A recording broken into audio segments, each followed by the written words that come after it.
Selalu ada jawaban, selalu ada pertolongan di rumah Tuhan. Gereja JCC Cijantung menyambut Anda. Ingat selalu bahwa Tuhan Yesus Juru Selamat kita dan masuk ke dalam hati kita sehingga kita menerima keselamatan. Selamat mendengarkan dan menjadi berkat. Ya, baik, kita akan masuk ke dalam firman Tuhan. Langsung saja, Tuhan, kemarin saya sudah siapkan firman, tetapi kemarin pagi Tuhan minta untuk Tuhan sampaikan dalam doa bahwa banyak yang mengalami letih lesu dan berbeban berat. Karena itu kita ayatnya Matius 11 ayat 28 sampai 30. Marilah kepadaku semua yang letih lesu dan berbeban berat, aku akan memberi kelegaan kepadamu. Kelegaan itu bahasa Inggrisnya rest. Ayat 29, pikulah kuk yang kupasang dan belajarlah padaku, karena aku lemah lembut dan rendah hati, dan jiwamu akan mendapat ketenangan. Ayat 30, mari saudara baca bersama-sama dengan saya. Sebab kuk yang kupasang itu enak dan bebanku pun ringan. Minggu lalu saya ingat Tuhan sampaikan kuk yang kupasang itu enak dan bebanku pun ringan. Dan pagi hari ini kita akan bahas tentang firman ini. Yang pertama, Matius 11 ayat ke-28. Marilah kepadaku semua yang letih lesu dan berbeban berat. Ya, contohnya tadi ada. Ya, poin yang pertama, marilah kepadaku. Ayo, marilah kepadaku semua yang, marilah datang kepadaku semua yang letih lesu dan berbeban berat.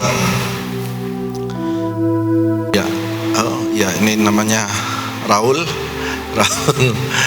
Marilah datang kepadaku semua yang letih lesu dan berbeban berat. Ada bebannya di sini, ada beban di belakang.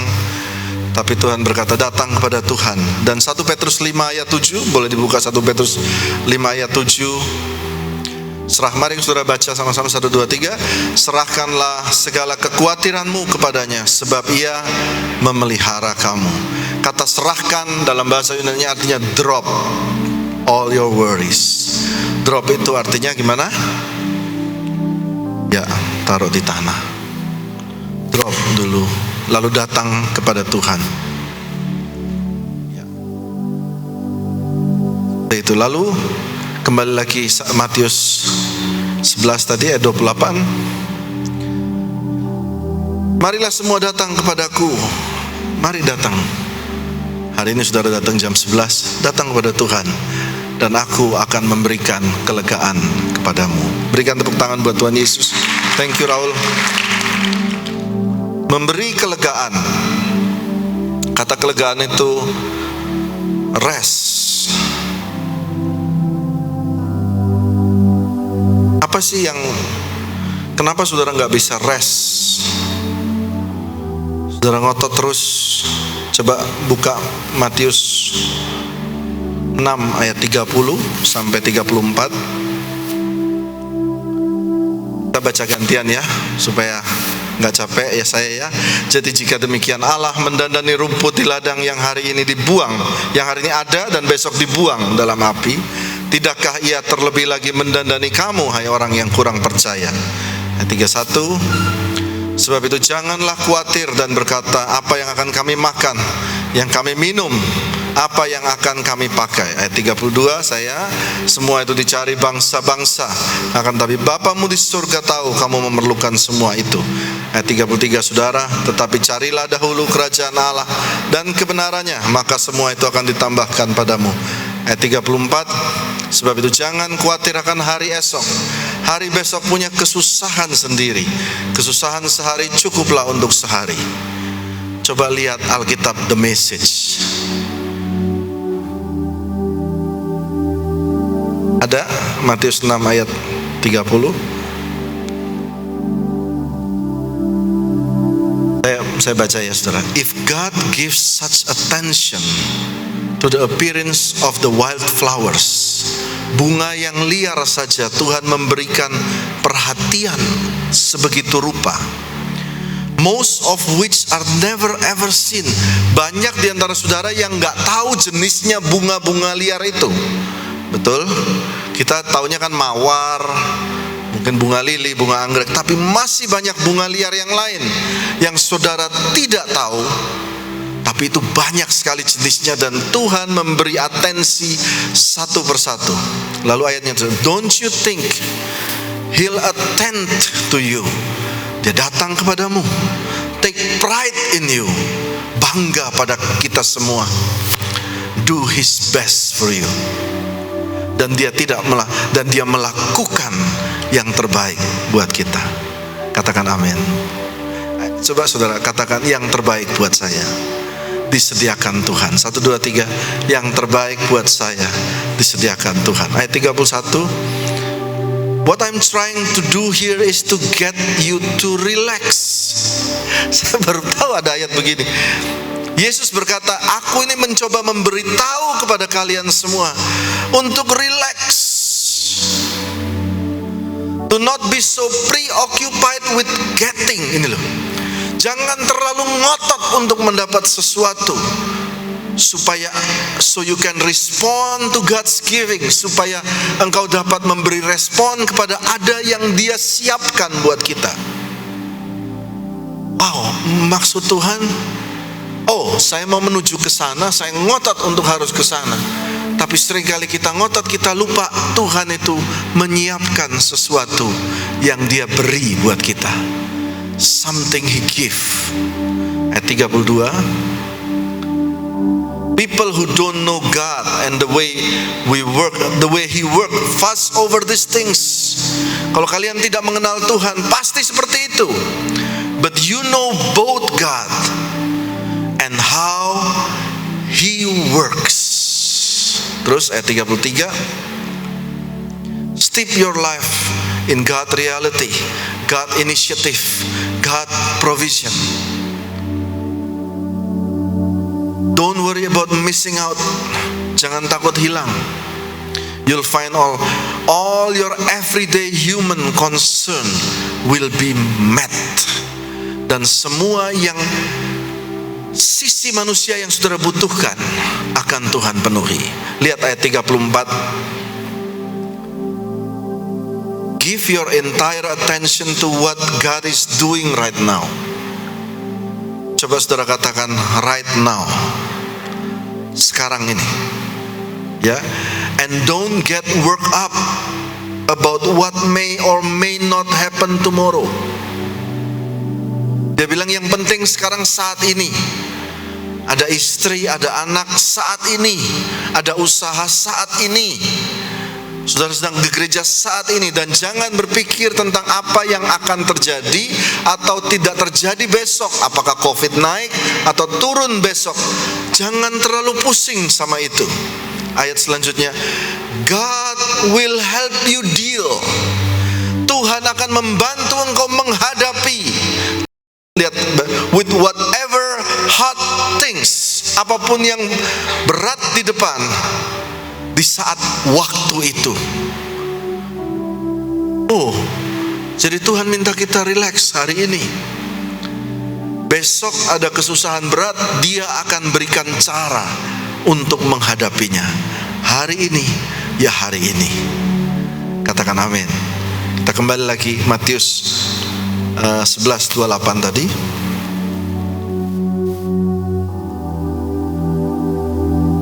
Marilah kepadaku semua yang letih lesu dan berbeban berat, aku akan memberikan kelegaan kepadamu.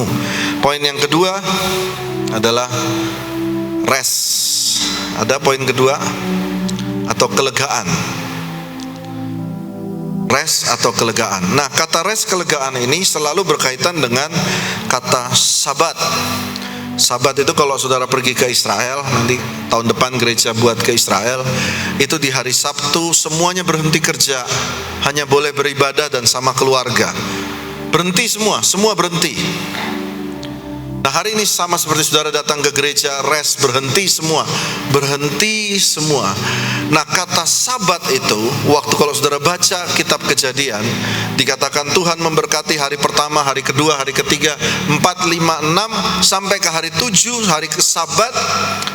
Dia berkata begini, aku memberkati hari Sabat dan aku menguduskan hari Sabat. Kata istirahat atau sabat itu artinya ada dua. Pertama diberkati, yang kedua dikuduskan. Sekali lagi, diberkati, dikuduskan. Ada dua. Kata diberkati itu artinya I give you something. I give. Itu namanya diberkati. Diberkati itu aku memberkati kamu ya. Ini tak kasih kopi nih. Itu I bless you with this. Tapi kata kuduskan itu seperti ini. Ini aqua ya, ini kata dikuduskan. Hari untuk istirahat itu dikuduskan itu seperti ini. Saya tulis nama A di sini. Saya tulis pakai spidol A, lalu saya taruh di ruang tempat nongkrong saya sama anak-anak musik di ruangan ini. Saya taruh di situ bersama dengan air-air yang lain. Kata dikuduskan itu artinya dikhususkan. Dikhususkan. Ini punya saya boleh diambil gak sama yang lain? Gak boleh, karena saya sudah khususkan. Artinya apa? Ini menarik. Diberkati itu artinya He give. Dikuduskan itu artinya He take. Dia ambil sesuatu. Sekali lagi saya ulangin. Kata rest, saudara beristirahat seperti ini, santai, rileks dengar firman, itu ada dua di mata Tuhan. Dia sedang memberi engkau sesuatu. Yang kedua, dia sedang mengambil sesuatu darimu. Apa yang diambil?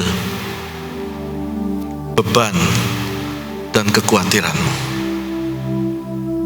Jadi betapa penting saudara datang ibadah, rileks di hadapan Tuhan. Seperti Matius 6 tadi, ayat 30, Yesus berkata, penting untuk engkau rileks. Ya, mana dari bahasa Inggrisnya? Matius 6 ayat 31 kayaknya. Ada? What I'm trying to do here, lihat baik-baik, is to get you to relax seperti ini.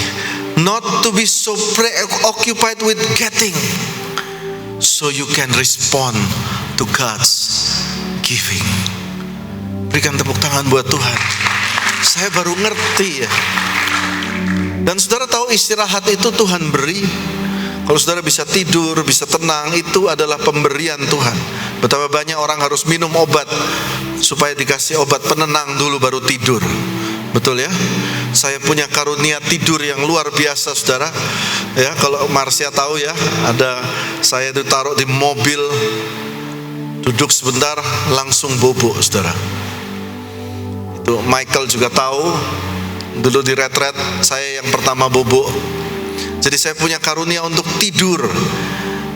Dan jujur setiap kali saya cari firman, kalau saya udah mentok saudara, saya tidur. Dan waktu bangun, Tuhan selalu kasih pewahyuan yang baru. Nah, lihat, mari kita lanjutkan tadi. Kata rest itu artinya Tuhan memberi dan juga Tuhan mengambil sesuatu. Nah, lalu kita lihat ya, sabat ya. Yohanes 5 ayat 16. Yohanes 5 ayat 16, dan karena itu orang-orang Yahudi berusaha menganiaya Yesus karena ia melakukan hal-hal itu pada hari Sabat. Ayat 17. Tetapi ia berkata kepada mereka, jadi Yesus menyembuhkan seorang lumpuh di hari Sabat. Lalu ayat 17, dia berkata kepada orang Yahudi semua, Bapakku bekerja sampai sekarang, maka aku pun bekerja juga. Jadi artinya hari Sabat pun, waktu engkau rest seperti ini, Tuhan sedang bekerja. Tuhan sedang mengatur koneksi-koneksi orang yang akan ketemu dengan engkau. Deal-deal yang terbaik sedang dia persiapkan. Jodoh yang terbaik sedang dia persiapkan pada saat engkau tenang. Katakan amin. Nah, mari saya lanjutkan ya. Kata Sabat itu artinya rest. Kalau saudara ingat, Sabat itu adalah hari di mana orang-orang Israel itu mau keluar dari Mesir, dan mereka disuruh duduk di dalam rumah, nggak boleh ngapa-ngapain. Dan mereka taruh darah di palang pintu, darah domba di palang pintu untuk memberikan tanda supaya malaikat maut lewat dan semua anak sulung orang Mesir disapu bersih. Dan apa yang mereka lakukan? Mereka rest di rumah. Artinya Sabat itu mengingatkan kita, istirahat itu mengingatkan kita bahwa kita ini pada satu titik tertentu kita tidak kuat mengatasi hidup ini. Kita perlu a savior, kita perlu penyelamat. Itu artinya Sabat, rest dalam Tuhan. Engkau tahu bahwa ada satu kemampuan dalam dirimu yang tidak sanggup menghadapi kehidupan. Karena itu engkau duduk tenang, dengar Tuhan. Ayo kita lanjutkan lagi ya. Baik, kita masuk ke poin yang ketiga. Apa itu poin yang ketiga? Lemah lembut dan rendah hati. Kembali ke Matius 11 ayat ke-29, 2 ayat lagi. Pikulah kuk yang kupasang dan belajarlah padaku, karena aku lemah lembut dan rendah hati, dan jiwamu akan mendapat ketenangan. Kata pikulah kuk, kuk itu adalah satu beban yang di pundak, yang merupakan perumpamaan dari 2 ekor sapi. Jadi gambarnya seperti ada gambarnya. Kuk itu 2 ekor sapi. Gak ada kuk 1, 2, misalnya 2. Jadi Yesus berkata, pikulah kuk yang kupasang bersama-sama dengan dia. Nah lalu biasanya ada sapi yang senior, ada sapi yang junior. Sapi junior ini Tuhan bilang, belajarlah daripadaku.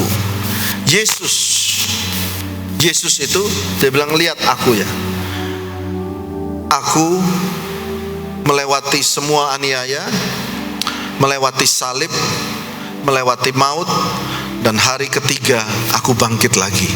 Just look at me. Kamu tanggung kuk itu, tapi belajarlah daripadaku, karena aku sangat senior kalau soal kuk. Sampai sini sudah tangkap ya. Di pundaknya ada salib, salib yang paling memalukan, dan salib itu berubah menjadi sesuatu lambang cinta kasih karena Tuhan Yesus. Dia paling senior, jadi dia bilang, kamu jalani hidupmu, ada beban, memang ada beban, pasti ada beban bersama-sama, tetapi belajar, lihat ya, aku yang jalan bersama-sama dengan engkau, dan jalan berdua. Jalan berdua, saudara, bersama dengan Tuhan Yesus. Nah,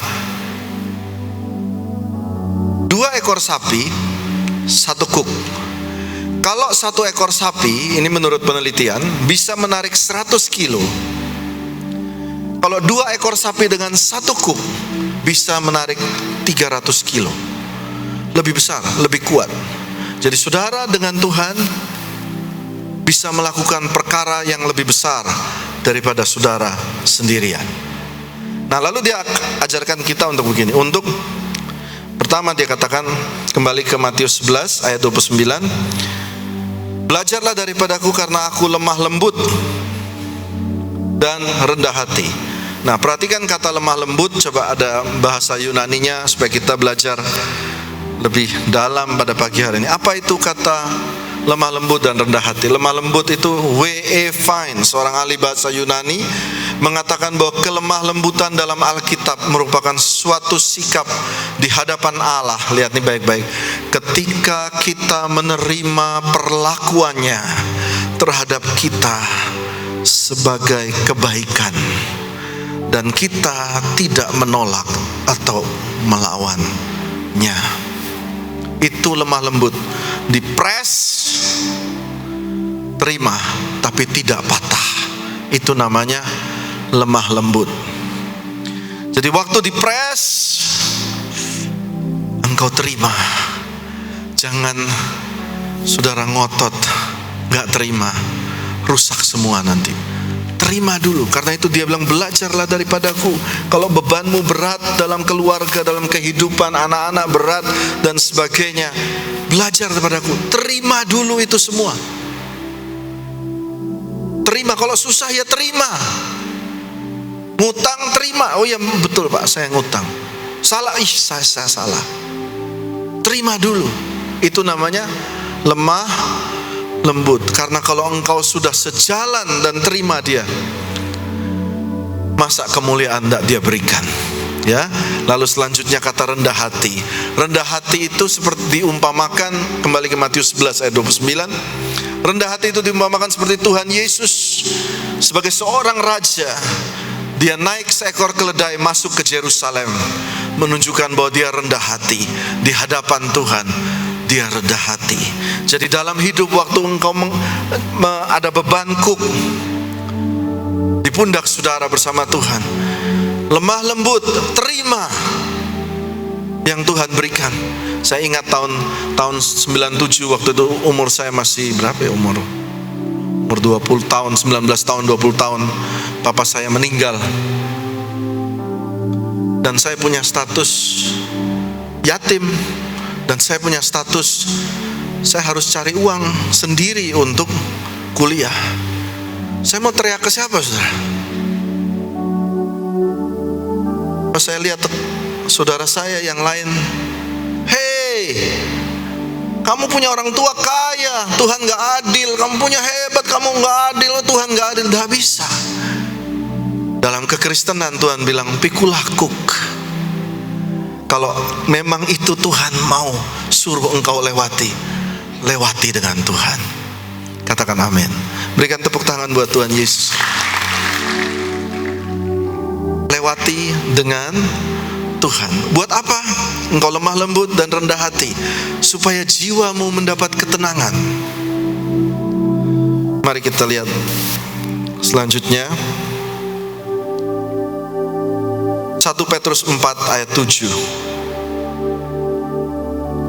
Kesudahan segala sesuatu sudah dekat.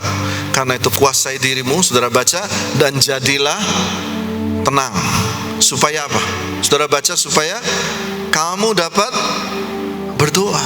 Waktu kamu tenang, engkau mulai berdoa, Tuhan, tolong aku letih lesu dan berbeban berat. Supaya kamu dapat berdoa. Kalau saudara berdoa, 1 Korintus 10 ayat 13 akan terjadi buat kita. Mari kita baca. Pencobaan-pencobaan yang kamu alami adalah pencobaan biasa yang tidak melebihi kekuatan manusia. Mari dengan keras, sebab Allah setia, dan karena itu tidak membiarkan kamu dicobai melampaui kekuatanmu. Baca lagi dengan keras, pada waktu kamu dicobai, Ia akan memberikan kepadamu jalan keluar. Ayo katakan sama saya, jalan keluar. 1, 2, 3, jalan keluar. Terus koma, sehingga kamu dapat, tuh, bebannya tetap ada kan? Tetap ada. Jadi sampai selama-lamanya beban itu ada. Gak ada beban di kuburan, ya. Wajar orang punya beban, sehingga kamu dapat menanggung, tapi ada jalan keluar. Nah, yang terakhir adalah ini ayat Matius 11 ayat 30. Mari saudara baca, ini ayat emas kita hari ini, 1, 2, 3. Sebab kuk yang kupasang itu enak dan bebanku pun ringan. Saya bilang, Tuhan, ini gak salah apa Tuhan? Banyak di antara kita termasuk saya kok merasa berat ya Tuhan.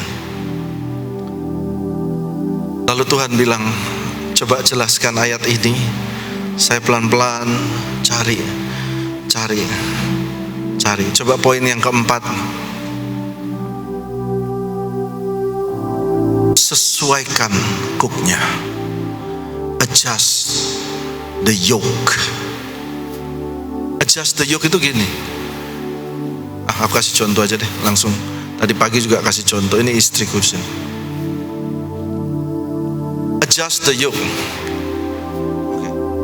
Oke. Kebalik kali ini. Oke. Ini contohnya ada cook yang kita jalani berdua ya. Sebagai suami istri, ya, ayo jalan. Selalu ada beban kita jalanin berdua. Seringkali saya bilang sama istri, yang ini aku yang handle, karena aku lebih ngerti. Dan dia bilang oke. Tapi dia ada satu jalan juga, dia berkata biar dia yang handle karena dia lebih ngerti. Begitu ya, jalan berdua ya. Coba ayatnya lagi tadi, Matius 11 ayat 30. Adjust the cook, ya, adjust the yoke. Kapan cook ini, kan Tuhan bilang enak dan ringan. Kapan cook ini berat dan tidak enak? Kapan? Saat salah satu daripada yang pakai cook ini berlawanan arah. Betul ya? Waktu dia berlawanan arah, gimana? Dan saudara mulai berat. Ini kuat saudara. Istriku ini kuat sekali. Ini nanti pulang saya pasti dimarahin. Ngapain suruh saya maju-maju begitu? Galak loh saudara. Oke. Sekali lagi ya, jalan lagi ya, jalan. Nah, kalau dia akan berat buat saya dan berat buat dia kalau saya berlawanan arah. Tapi dia akan ringan kalau selaras. Oke, makasih ya Bu, makasih Bu. Kasih tepuk tangan buat istri. Engkau harus adjust cooknya, menyesuaikan cooknya supaya dia nggak berlawanan arah. Kalau nggak, engkau akan capek dalam hidup ini. Ada istri-istri yang selalu nyalain suaminya. Ada suami yang selalu nyalain istrinya. Kamu harus adjust cooknya. Setiap keluarga berbeda-beda. Ada yang suaminya kurang dalam satu hal, ya kamu. Ada yang istrinya kurang, kamu yang duluan.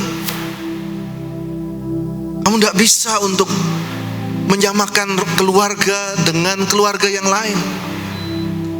Itu namanya nanti berat dan tidak enak. Percayalah, kita berdua sudah melewati masa-masa beratnya perkawinan. Saya rasa saudara yang menikah udah ngerti kan? Berat dan tidak enak. Saya salut waktu keuangan kita berat. Saya lihat dia dengan mantap bilang, jalan terus, Tuhan pasti tolong. Jalan terus, Tuhan pasti tolong. Aku nangis. Gimana keuangan? Dia bilang, jalan terus, Tuhan pasti tolong. Dan Tuhan tolong. Dan Tuhan tolong. Tapi kalau engkau bilang, ya gak terima nih, gak bisa cooknya begini, dan engkau lawan. Ntar cooknya patah, kita sendiri yang patah semua. Entah sakit, entah hal-hal yang lain yang terjadi. Amin. Mari kita lihat ayat selanjutnya. Dengan Tuhan juga harus selaras. Katakan selaras. Tuhan memberikan anugerah. Dia gembala kita dan kita dengar suaranya. Kita domba, dia gembala, dan waktu dia berbicara, saudara taat sama dia. Engkau selaras. Sering gereja ini waktu berat keuangannya, saya selalu cari posisi. Aduh Tuhan, apa saya salah di sini? Saya benarkan posisi, dan begitu selaras itu seperti air yang terbuka. Lagi, lewat lagi. Adjust the yoke.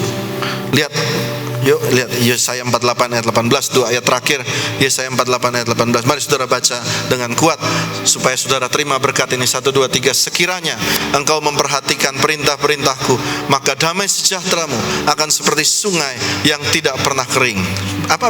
Sungai yang tidak pernah kering. Pernah mau kering? Ya bisa mau kering, tapi tidak pernah kering. Katakan amin.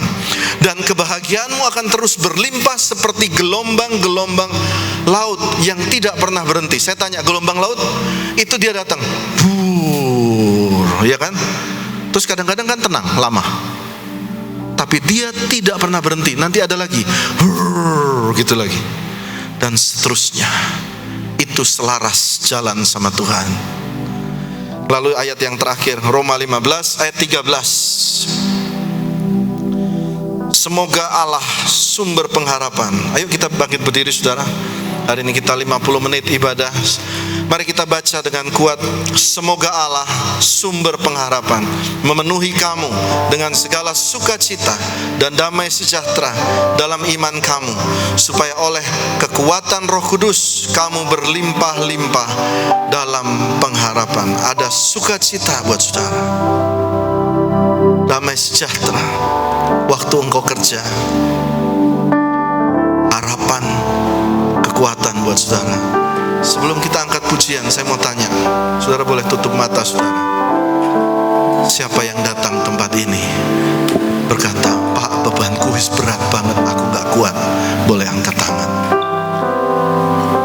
Tuhan, firman-Mu diberikan kepada mereka yang angkat tangan pada pagi ini. Hamba berdoa, hamba sudah selesai bicara. Engkau yang mengundang mereka datang, bukan kebetulan mereka menginjakkan kaki di tempat ini. Engkau yang mengundang mereka datang, dan Engkau berjanji memberikan mereka kelegaan, rest, tenang dalam Tuhan. Karena kuk yang dipasang itu enak dan ringan. Hamba patahkan dalam nama Yesus segala kuk yang berat, kuk hutang, kuk masalah kehidupan, hamba patahkan dalam nama Yesus. Dan biarlah mereka menerima kuk yang enak dan ringan dari Tuhan Yesus. Semua yang terima berkat Tuhan sama-sama katakan amin dan berikan tepuk tangan buat Tuhan Yesus.